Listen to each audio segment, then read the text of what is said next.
बिस्मिल्लाहिर्रहमानिर्रहीम अस्सलाम वालेकुम। स्टार्ट करते हैं आज का सेशन। और इस सेशन में हम कैड में ड्राइंग क्रिएट करने के बाद ड्राइंग को सेव करने का तरीका सीखेंगे। मैं आपको बताते चलूँ कि जब भी आप ड्राइंग क्रिएट कर लेंगे तो उसके बाद मस्ट भी आप उसे सेव करेंगे फ्यूचर यूज़ के लिए, या क्लाइंट को प्रीव्यू दिखाने के लिए, या प्रिंट करवाने के लिए। ठीक है, तो अगर आप टॉप पे देखें तो यहाँ drawing1.dwg आपको नज़र आ रहा है। ठीक है, तो अभी तक इस फाइल को मैंने सेव नहीं किया, इसलिए यहाँ पर आपको drawing1 बाय डिफ़ॉल्ट यहाँ पर लिखा हुआ आ जाएगा, और साथ में इसकी एक्सटेंशन यहाँ पर DWG है वो आपको नज़र आ रही है। ठीक है, तो चलिए मैं यहाँ पर सिंपली एक दो ऑब्जेक्ट क्रिएट कर लेता हूँ, like rectangle and like circle create कर लेता हूँ, अगेन लाइन क्रिएट कर लेता हूँ।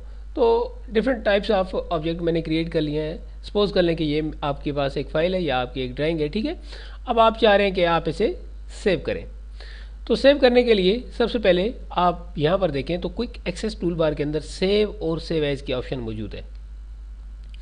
अदरवाइज़ आप यहाँ पर एप्लीकेशन मेन्यू में आएँ और यहाँ पर भी सेव की ऑप्शन मौजूद है। नेक्स्ट, अगर आप शॉर्ट कमांड यूज़ करना चाह रहे हैं तो कंट्रोल के साथ कम्बिनेशन बनाएं एस का, कंट्रोल एस से भी आप इसे सेव कर सकते हैं। चलिए मैं एप्लीकेशन मेन्यू में आता हूँ और यहाँ पर सेव के ऊपर क्लिक करता हूँ। सेव के ऊपर क्लिक करने के बाद मेरे पास सेव ड्राइंग एज की विंडो ओपन हो गई है। और अब यहाँ पर मैं डेस्टिनेशन और फोल्डर, यानी कि जिसमें मैं इसे सेव करना चाह रहा हूँ या जिस लोकेशन पे मैं इसे सेव करना चाह रहा हूँ वो यहाँ पर आप इसे बताएंगे। ठीक है, नेक्स्ट आप यहाँ से देख लें किस लोकेशन पे आप इसे सेव करना चाह रहे हैं। अदरवाइज़ यहाँ पर शॉर्ट आइकन भी मौजूद है, यहाँ से भी आप चूज़ कर सकते हैं। अगर डायरेक्टली ऑटोडेस्क 360 पे आप इसे सेव करना चाहते हैं वहाँ भी आप सेव कर सकते हैं। यहाँ पर कैड फाइल लास्ट सेशन के अंदर हमने यहाँ पर इसका आइकन क्रिएट किया था, इसी के अंदर मैं सारी फाइल सेव कर रहा हूँ। तो यहाँ पर मैं सेव करूँगा, फाइल नेम मैं यहाँ पर दूंगा लाइक ऐसे क्लास, जस्ट मैं क्लास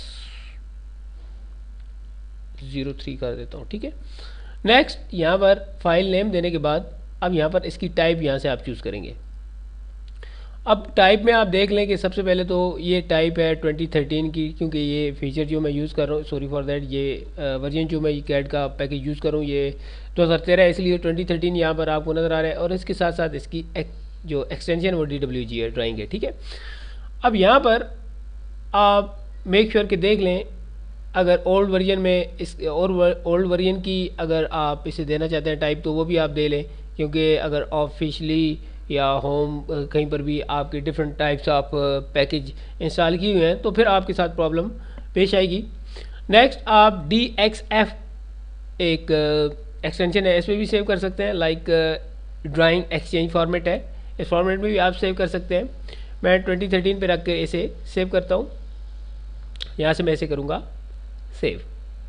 तो आप यहाँ पर देखिएगा जैसे मैं इसे सेव करूँगा तो यहाँ पर नाम चेंज हो जाएगा, क्लास 03 आ जाएगा। ठीक है, तो ये आप देख लें कि क्लास 03 यहाँ पर आपको नज़र आ रही है, ये ड्राइंग है। ठीक है, नेक्स्ट अब मैं मज़ीद साथ साथ में जैसे काम करता हूँ, लाइक मैं कोई और ऑब्जेक्ट क्रिएट कर लेता हूँ, तो अब साथ में मैं दोबारा उसी डेस्टिनेशन पे सेव करना चाहता हूँ, तो जस्ट आप यहाँ पर वेरी सिंपल कि यहाँ पर सेव को क्लिक करते जाएं और अपना काम सेव करते जाएं साथ साथ।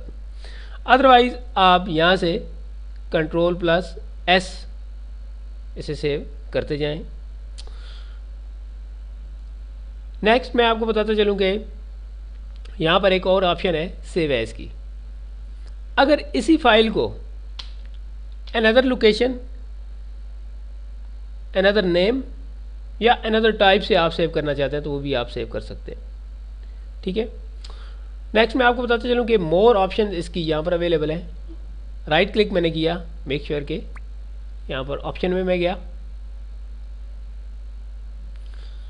तो जैसे ऑप्शन ओपन हुए, ओपन एंड सेव की मज़ीद जो ऑप्शंस हैं, जो मज़ीद सेटिंग है वो यहाँ पर अवेलेबल है, वो यहाँ से आप कर सकते हैं। यहाँ पर फाइल सेफ्टी जो इसकी प्रोसिक्यूशंस हैं उनको आप सेट कर सकते हैं, यानी कि ये after 10 minutes between save automatically हो जाएगा। ठीक है, तो आप यहाँ से टाइम इसका चेंज कर सकते हैं। बढ़ा सकते हैं, कम कर सकते हैं। अदरवाइज़ जो इसका जो टाइप है वो यहाँ से आप इसकी चेंज कर सकते हैं, ठीक है। अप्लाई मैं करता हूँ, ओके करता हूँ, ठीक है। तो आई होप कि आपको सेव करने का तरीका समझ आ गया होगा। वैसे भी बहुत ही सिंपल है तरीका इसका भी, दूसरे सॉफ्टवेयर एप्लीकेशंस की तरह, ठीक है। लेकिन चूंकि हम इसे स्टेप बाय स्टेप सीख रहे हैं, इसलिए मैंने ज़रूरी समझा कि इसको यहाँ पर मैं डिस्कस करूँ। उम्मीद करता हूँ आपको समझ आ गया होगा। अपना ख्याल रखिएगा, दुआ में याद रखिएगा। नेक्स्ट सेशन तक इजाज़त, अल्लाह हाफिज़।